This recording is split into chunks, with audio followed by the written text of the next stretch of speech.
In the harsh desert of Dust Creek, Arizona Territory, an 18-year-old cowboy, barely surviving on odd jobs and sleeping in a stable, stumbles upon a confused old man wandering alone by the roadside. Everyone passes him by, ranchers, townsfolk, even the local deputy. But this young cowboy doesn't hesitate. He takes the old man's hand and leads him on a dangerous 15-mile journey through Red Rock Pass to get him home safely, even though it means losing the only paying work he had that week. What he doesn't know is that this frail, lost soul is William Garrett, father of the governor of the Arizona Territory, and what happens next will not only change his life forever, but will reshape the future of every forgotten soul in the West. The sun hung low over Dust Creek, like a copper coin pressed against the horizon, casting long shadows across the dirt roads and wooden storefronts that made up the small Arizona town. It was the kind of evening where the heat of the day finally broke, and people emerged from their homes and businesses, eager to finish their errands before nightfall settled in completely. Jesse Tucker wiped the sweat from his brow with a torn bandana, his hands still trembling slightly from the weight of the hay bales he'd been moving all afternoon. At 18 years old, his frame was lean and darkened, his clothes patched in more places than not, and his boots so worn that the sole of the left one flapped loose with every step. He'd been working at Miller's livery stable for nearly 6 months now, ever since his father had died in a cave-in at the Copper Ridge mine, leaving Jesse with nothing but a tattered bedroll and his father's old hat. The work at the stable wasn't much, making stalls, feeding horses, repairing tack, but it came with a place to sleep in the hoft, and occasionally a hot meal if Hank Miller was feeling generous. Most nights, Jesse went to bed with his stomach only half full, but he never complained. Complaining didn't put food on the table or a roof over your head. And in a town like Dust Creek, you either worked or you starved. That evening, Jesse had one more job to complete before the day was done.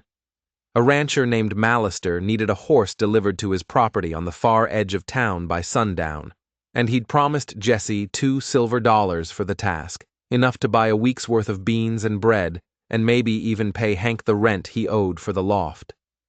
If Jesse didn't make it in time, Mallister had made it clear he wouldn't pay a cent. And Hank had already warned him that morning, "You're 3 weeks behind, boy. Either you settle up tonight or you find somewhere else to sleep." Jesse secured the horse's res and was about to mount when something caught his eye near the edge of the main road. An old man stood there due just beyond the hitching post, outside the general store, his posture bent and uncertain.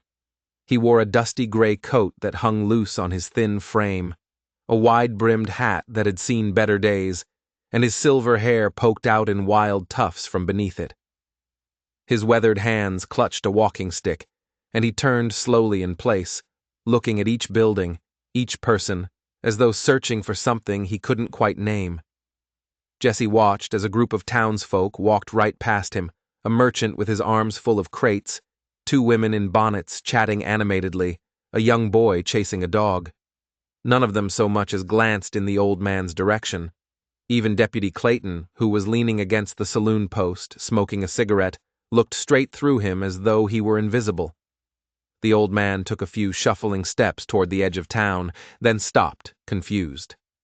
He mumbled something Jesse couldn't hear, then turned back around, his eyes scanning the horizon with a kind of quiet desperation that made Jesse's chest tighten. Jesse glanced at the sun. It was sinking fast. If he delayed even 10 minutes, he'd miss the deadline. Mallister wouldn't pay. Hank wouldn't let him stay. He'd be sleeping under the stars tonight, and in Arizona Territory, the nights could be as cruel as the days were hot. But then the old man stumbled slightly, catching himself on his walking stick, and Jesse saw something that made him forget about the time entirely. A flicker of fear in the man's eyes, the kind that spoke of someone who didn't know where they were or how to get home. Jesse hesitated for only a moment. Then, with a quiet sigh, he tied the horse back to the post, adjusted his father's hat on his head, and walked toward the old man. Some choices he'd learned weighed heavier than silver dollars. Jesse approached slowly, not wanting to startle the old man, his boots crunching softly against the dirt road. Up close, he could see the confusion etched deeply into the weathered lines of the man's face, the way his eyes darted from building to building, as if the entire town had been rearranged while he wasn't looking. "Excuse me, sir," Jesse said gently, removing his hat out of respect. "Are you all right?" The old man turned toward him, blinking slowly as though Jesse's voice had come from very far away. For a moment he said nothing, just studied Jesse's face with a mixture of relief and uncertainty. Then finally, he spoke, his voice thin and wavering like wind through dry grass. I was trying to find my way home," he said, glancing down at his own hands as if they might hold the answer. "But I can't seem to remember which road it is. Was it the North Trail or perhaps past the church?" He paused, his brow furrowing. "There used to be a church, didn't there?" Jesse glanced around. There was a church in Dusk Creek, but it was small and set back from the main road. He wasn't sure that's what the old man meant. "Where do you live, sir? Maybe I can help you get there." The old man's lips parted, but no answer came. He looked down at the walking stick in his hands, then up at the sky, then back at Jesse, his expression clouding over with something close to panic. I don't. It's a big house. White columns, I think. Or maybe they're stone. My son lives there. He's important. Very important." Jesse's heart sank a little. The man was clearly lost, and not just in terms of direction. His mind seemed to be slipping in and out like smoke through a fence. Jesse looked around, hoping someone else might step in, someone with more authority or knowledge of the area, but the townsfolk continued on their way, and Deputy Clayton had already disappeared into the saloon. Jesse knelt slightly to meet the old man's gaze. "Do you have anything on you? A letter, maybe? Something with an address?" The old man patted his coat pockets absently, then pulled out a few items: a folded handkerchief, a dented pocket watch with a cracked face, and a small brass compass that no longer pointed north. But no papers, no identification. Jesse was about to suggest they head to the sheriff's office when something glinted in the fading sunlight. A silver chain hung around the old man's neck, disappearing beneath his collar. "May I?" Jesse asked, gesturing gently. The old man nodded, confused but trusting. Jesse carefully pulled the chain forward, revealing an engraved silver locket. He opened it with a soft click. Inside was a faded photograph of a younger version of the old man standing beside a stern-looking woman. And on the opposite side, engraved in small, elegant script, were the words, "William Garrett Ranch, 15 miles north of Dust Creek." Jesse's breath caught.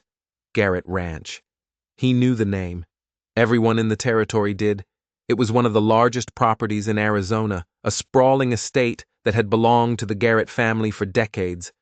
And if this man was William Garrett, that meant he was the father of Governor Thomas Garrett himself. Jesse looked up at the old man, William, and saw only confusion and exhaustion in his eyes. He had no idea who he was or how far from home he'd wandered. 15 miles. That was nearly 3 hours on horseback, longer on foot, and the sun was already beginning to dip below the mesas. If Jesse took him now, he'd miss Mallister's deadline entirely. He'd lose the $2 silver. He'd lose his room. He'd lose his bed for the night. Maybe longer. But as he looked into William's eyes that held a quiet, childlike trust, simply because Jesse had stopped to ask if he was all right, Jesse knew there was no other choice. He gently took the old man's arm. "Come on, Mr. Garrett. Let's get you home." Jesse led William back to the hitching post where the horse still waited, its tail swishing lazily at the evening flies. He untied the reins and helped the old man climb up into the saddle, steadying him with both hands as William gripped the saddle horn with trembling fingers. The old man was lighter than Jesse expected, his frame brittle beneath the dusty coat, and for a moment Jesse wondered how long he'd been wandering alone out there. Hold on tight, Mr. Garrett, Jesse said softly, adjusting the stirrups so William's feet wouldn't slip. We've got a ways to go, but we'll take it slow. William nodded absently, his gaze drifting toward the horizon, as if he were looking for something just beyond reach. Jesse swung up behind him, wrapping one arm carefully around the old man's waist to keep him steady, and with a gentle nudge of his heels, they started north out of town. The road that led to Garrett Ranch was not an easy one. It wound through open desert first, where the ground was hard-packed and dotted with sagebrush and scattered stones, then climbed steadily into the foothills, where the terrain grew rougher and the shadows deeper. The path cut through Red Rock Pass, a narrow stretch flanked by towering red cliffs that glowed like embers in the dying light. It was beautiful in a harsh, unforgiving way, but it was also dangerous, especially after dark. Jesse had made the journey once before, years ago, when his father had taken him to deliver a repaired saddle to a ranch and who worked at the Garrett estate.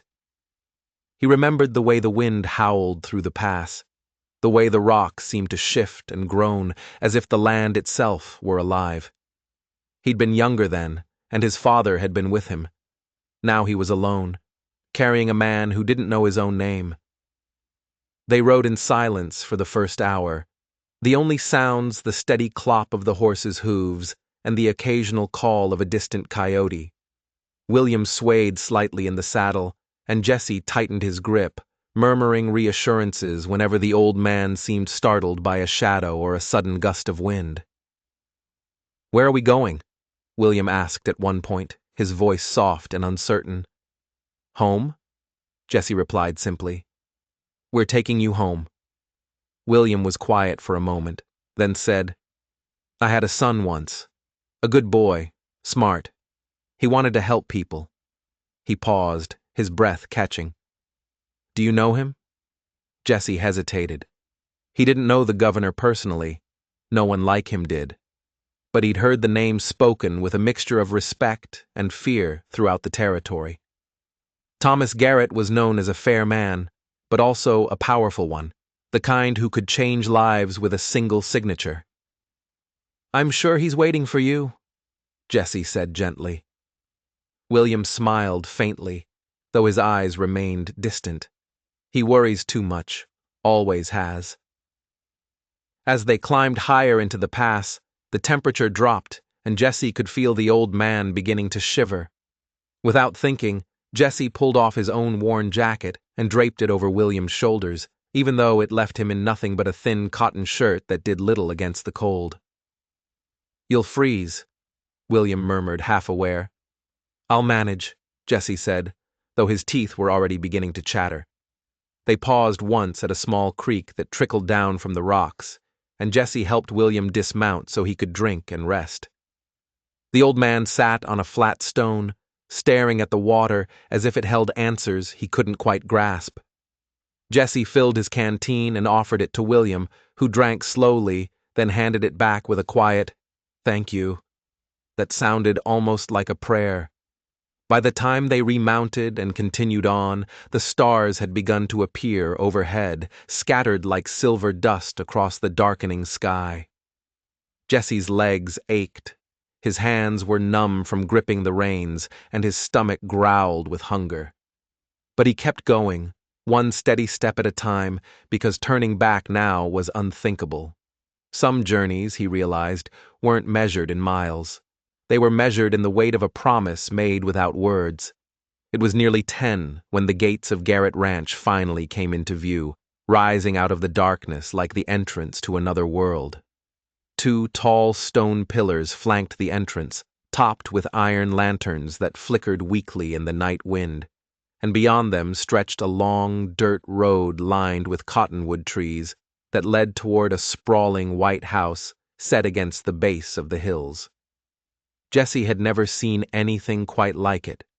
Even in the dim light, he could make out the grand columns that framed the front porch, the multiple wings that stretched out on either side, and the soft glow of lamplight coming from several windows.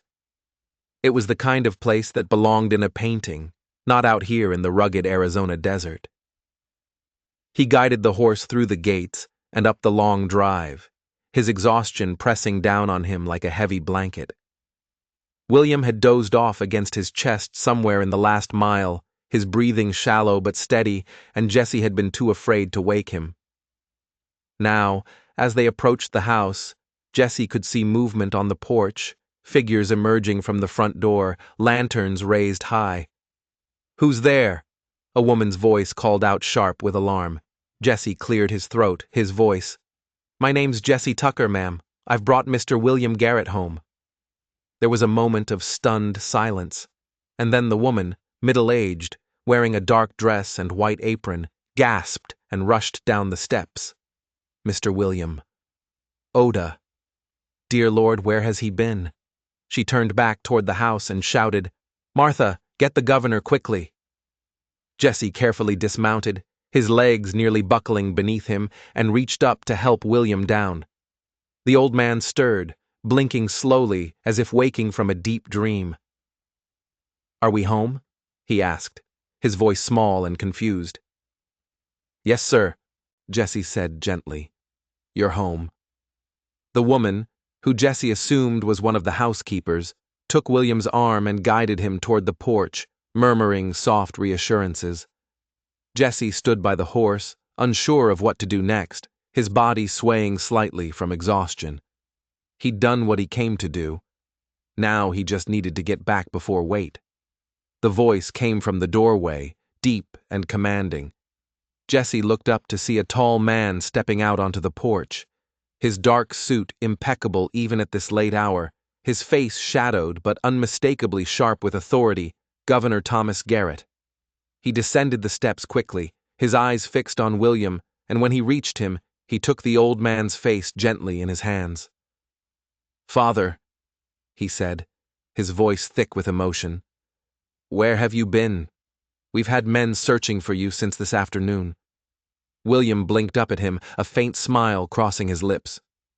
"Thomas, I went for a walk, I think. Or maybe I was looking for something." He trailed off, his confusion returning. The governor exhaled shakily, then pulled his father into a careful embrace. For a moment, the powerful man who governed the territory looked like nothing more than a frightened son. When he finally pulled back, he turned his gaze to Jesse, who was still standing awkwardly by the horse, holding the rez. "You brought him home," the governor said, his voice quiet but steady. Jesse nodded. "Yes, sir. Found him wandering in Dust Creek. He had your family name on a locket, so I figured." 15 miles, the governor said, his eyes scanning Jesse's worn clothes, his thin frame, the jacket that was now draped over William's shoulders. "You rode 15 miles through Red Rock Pass in the dark." Jesse shifted uncomfortably. "It was the right thing to do, sir." Thomas Garrett studied him for a long moment, his expression unreadable. Then he stepped forward and extended his hand. "What's your name, son?" "Jesse Tucker, sir." The governor's grip was firm, deliberate. "Thank you, Jesse Tucker. You've brought my father back to me." He paused, then added, "Please come inside. Warm yourself. Let us give you a proper meal and a ride back to town." But Jesse shook his head, exhaustion pulling at every word. "That's kind of you, sir, but I should be getting back. It's late, and I've got work in the morning." He didn't mention that he no longer had a place to sleep. That detail seemed too small to burden these people with. The governor's brow furrowed, clearly unconvinced. But before he could protest further, Jesse tipped his hat politely and turned back toward the horse. His legs felt like lead. His hands were still numb from the cold, and every muscle in his body screamed for rest, but he'd already delayed long enough. The longer he stayed, the harder it would be to face what waited for him back in Dust Creek. "At least take this," the governor said, reaching into his coat pocket and producing several folded bills. "For your trouble." Jesse paused, his hand on the saddle, and looked back. The money would solve everything, his rent, his meals, maybe even enough to get ahead for once. But something in him recoiled at the thought. He hadn't done this for payment. He'd done it because an old man had been lost and afraid, and nobody else had stopped. "I appreciate it, sir." "Truly," Jesse said carefully. "But I didn't help your father for money. I just wanted him to be safe." He swung up onto the horse, wincing as his sore muscles protested. "You take care of him now." Before the governor could respond, Jesse turned the horse and started back down the long drive, the sound of hooves echoing softly in the night. Behind him, he could hear muffled voices, the governor speaking urgently to one of the staff, Martha's worried tones. But he didn't look back. He just kept riding, the darkness swallowing him whole as he passed through the gates and back onto the open road. The journey back to Dusk Creek felt longer, somehow lonelier. Without William's weight in the saddle, without the purpose that had driven him forward, Jesse felt the full weight of his exhaustion settling in. The cold bit deeper now, and his empty stomach twisted painfully, reminding him that he hadn't eaten since a stale biscuit that morning. By the time he reached the edge of town, the moon had climbed high overhead, casting pale silver light across the shuttered storefronts and empty streets. Miller's livery was dark, except for a single lantern hanging by the door. And as Jesse approached, he saw exactly what he'd feared, a heavy padlock on the Hoft entrance, and his bedroll tossed unceremoniously onto the dirt outside. Hank had made good on his warning. Jesse dismounted slowly, returning the horse to its stall and making sure it had water and feed before dealing with his own situation. Then he gathered up his bedroll, his few belongings stuffed inside, and stood there in the cold night air trying to decide what to do next. The Dusty Trail Saloon would still be open, but he had no money for a room. The church might offer shelter, but Father Michaels was strict about only housing families or women in need. That left the alleys, the spaces beneath porches, or if he was lucky, an abandoned shed on the outskirts of town. Jesse chose a spot behind the general store, where the wind was partially blocked by stacked crates and the overhang provided some protection from the elements. He unrolled his bedding, lay down on the hard ground, and pulled his father's hat low over his eyes. The earth was cold beneath him, and he could hear rats skittering somewhere in the darkness, but he was too tired to care. As he lay there, staring up at the stars through the gaps in the wooden slats above, he thought about William Garrett's face when they'd arrived at the ranch, the way confusion had melted into something like peace. He thought about the governor's hand on his father's shoulder, the relief and love plain even in that brief moment. Jesse had lost his own father to the mines, had never gotten the chance to bring him home or say a proper goodbye. But tonight, he'd given that gift to someone else. And somehow, despite the cold and the hunger and the uncertainty of where he'd sleep tomorrow, that felt like enough. He closed his eyes, exhaustion finally overtaking him, and drifted into a restless sleep filled with dreams of long roads and distant houses glowing like lanterns in the dark. What he didn't know was that miles away, in the grand study of Garrett Ranch, the governor was writing a letter by lamplight, and the next morning would bring something Jesse Tucker never could have imagined. Jesse woke to the sound of wagon wheels crunching over dirt and the low murmur of voices nearby. He blinked against the harsh morning light, his body stiff and aching from the cold ground, and for a moment couldn't remember where he was. Then it all came rushing back, the long ride, the locked Hoft, the bedroll behind the general store. He sat up slowly, rubbing the sleep from his eyes, and peered around the edge of the crates. Out front, a polished black carriage had stopped in the middle of the street, drawn by two fine horses that looked wildly out of place in dusty Dust Creek. A driver in a formal coat sat at the reins, and standing beside the carriage, speaking with a bewildered-looking Hank Miller, was a woman Jesse recognized from the night before, Martha the Garrett housekeeper. "I'm telling you he works here," Martha was saying, her tone polite but insistent. "A young man, 18 or so, thin-build, brown hair, goes by Jesse Tucker." Hank scratched his beard, looking uncomfortable. Well, he did work here, but I had to let him go last night. Couldn't pay his rent. Don't know where he went after that. Jesse's heart sank. He didn't want to be found like this, sleeping rough, jobless, looking like exactly what he was, someone with nothing. But before he could retreat further into the shadows, Martha's sharp eyes caught movement near the crates, and she turned. "There," she said, pointing directly at him. "That's him." Jesse had no choice but to stand, brushing dirt and straw from his clothes as he stepped out into the open. He tried to summon some dignity, straightening his shoulders and meeting Martha's gaze. "Morning, ma'am." Martha's expression softened immediately. She took in his appearance. The worn clothes, the bedroll clutched in one hand, the exhaustion still etched into his young face, and something like sadness crossed her features. "Mr. Tucker," she said gently, "the governor sent me to find you. He'd like to speak with you if you're willing." Jesse hesitated. "I appreciate that, ma'am, but I've got to find work today. Can't afford to." "He's offering you work," Martha interrupted, her voice kind but firm. "And more than that, please just come with me." Jesse glanced at Hank, who was watching the exchange with growing curiosity, then back at the fine carriage. Part of him wanted to refuse to maintain whatever shred of pride he had left, but another part, the part that had gone to bed hungry and woken up sore, knew that turning down this opportunity would be foolish. He nodded slowly. "All right." The ride back to Garrett Ranch felt surreal in the daylight. Jesse sat inside the carriage across from Martha, who made polite conversation about the weather and the condition of the roads, carefully avoiding any mention of where she'd found him that morning. Through the window, Jesse watched the desert landscape roll by.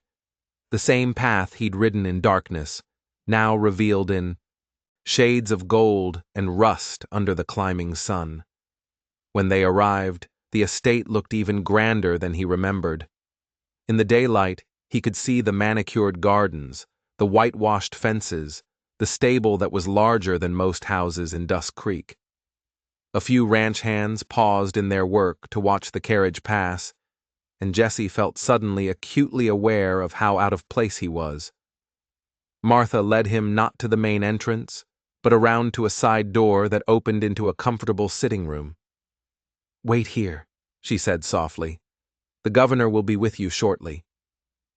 Jesse stood awkwardly in the center of the room, afraid to sit on the fine furniture with his dusty clothes.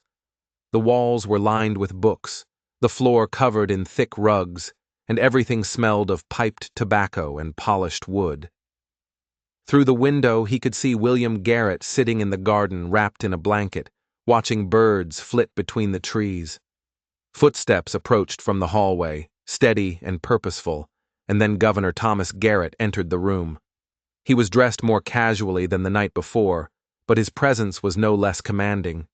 His eyes found Jesse immediately, and for a long moment the two simply looked at each other. Then the governor spoke, his voice quiet but certain. "Jesse Tucker, I owe you a conversation." The governor gestured toward one of the leather chairs near the window. "Please sit." Jesse hesitated, glancing down at his dusty clothes, but the governor's expression left no room for argument. He sat carefully on the edge of the seat, his hat resting on his knees, while Thomas Garrett took the chair opposite him, leaning forward with his elbows on his knees.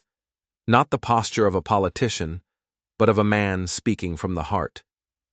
"My father has been struggling for some time," the governor began, his voice measured but heavy with emotion. "His mind, it comes and goes. Some days he's sharp as ever, remembering details from 40 years ago. Other days he doesn't know where he is or who I am." He paused, his jaw tightening. "Yesterday was one of the bad days. He slipped out while the staff was occupied, and by the time we realized he was gone, he could have been anywhere."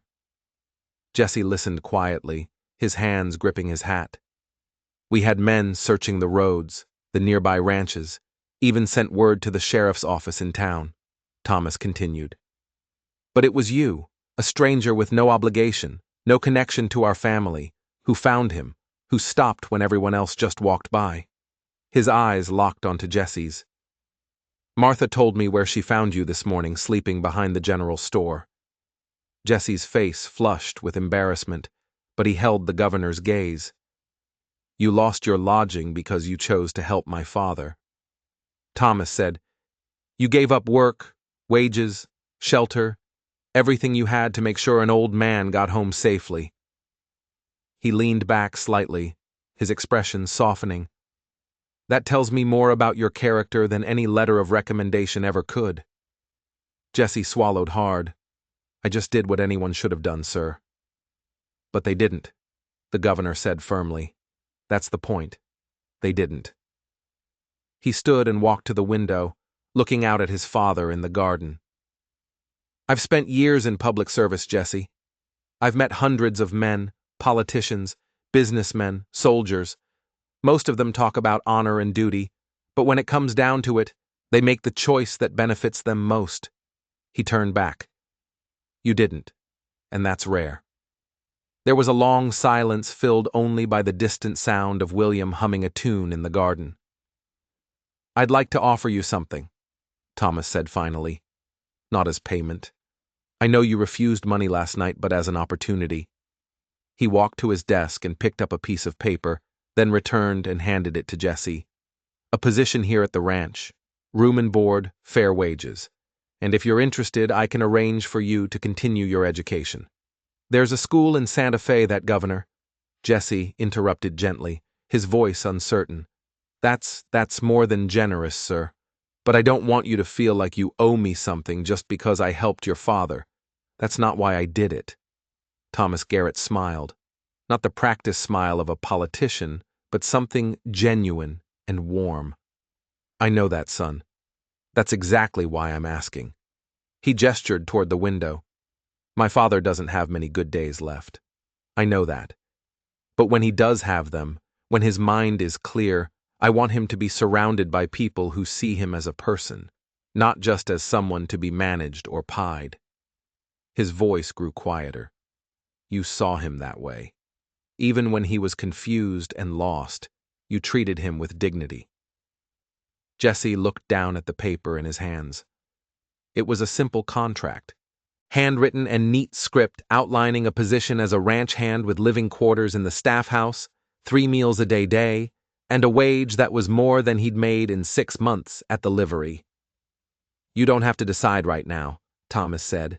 Take the day, think about it, but know this. If you accept, you won't just be working for me. You'll be giving my father something precious in the time he has left.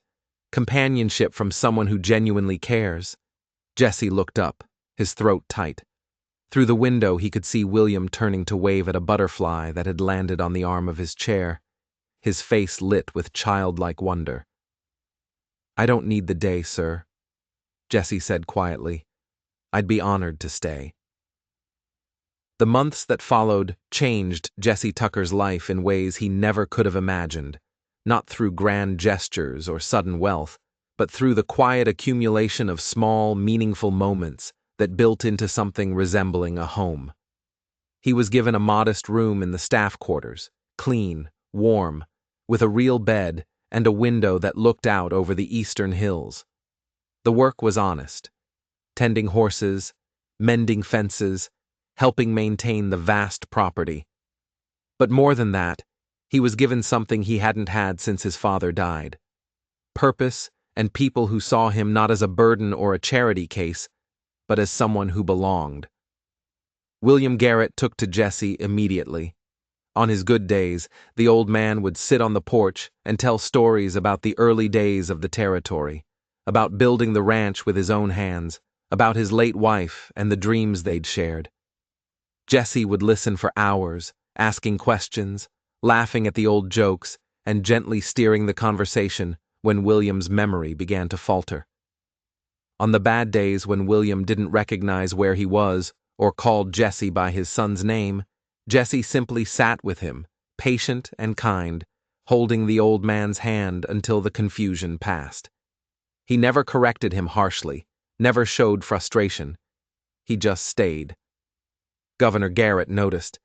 He noticed the way his father's face lit up when Jesse entered a room. He noticed how much calmer William had become, how the restless wandering had stopped, and he noticed something else. Jesse reminded him of what leadership actually meant. Not power or position, but showing up for people when it mattered most. One evening, as they sat together on the porch after William had gone to bed, Thomas turned to Jesse with a thoughtful expression. "I've been thinking," he said, "about what you did for my father, and about all the others out there like him, people who slip through the cracks because they're old or poor or forgotten." Jesse listened quietly as the governor continued. "There are young people, too," Thomas said. "Orphans, drifters, kids working themselves to the bone just to survive like you were." He paused. What if we could do something about that? Something lasting? Over the following weeks, they worked together on a plan. Governor Garrett would establish a territorial program funded partially by his family's estate and partially by public resources to provide support for the elderly who had no one to care for them and to create opportunities for young people who had potential but no path forward. They called it the Crossroads Initiative, named for the idea that everyone at some point reaches a moment where they need someone to stop and help them choose the right direction. Jesse helped design the first shelter in Dusk Creek, a modest building that offered temporary housing, meals, and job placement assistance. He met with other young workers, listened to their stories, and advocated for programs that would give them the same chance he'd been given. Not charity, but opportunity. Not pity, but respect. The governor used his position to push the initiative through the territorial legislature, and within a year, similar programs had sprouted in 3 other towns. Jesse became the face of the effort, traveling to speak with communities, sharing his own story, not for acclaim, but to show others that change was possible. And through it all, he never forgot where it started, with an old man standing lost by the side of the road and the simple decision to stop. William Garrett passed peacefully 2 years later in his sleep, with his son holding one hand and Jesse holding the other. At the funeral, Governor Garrett spoke about his father's legacy, not the wealth or the land, but the kindness he'd shown to strangers and the example he'd set for those who knew him. And as Jesse stood among the mourners, hat in hand, he thought about that cold night, when he'd given up everything to make sure one confused old man got home safely. He thought about how a single act of compassion had rippled outward, changing not just his life, but the lives of hundreds of others across the territory. Because sometimes the most important journey isn't measured in miles traveled or destinations reached. It's measured in the moments when we choose to stop, to see someone else's struggle, and to walk beside them. Even when the road is long, the night is cold, and no one else is watching,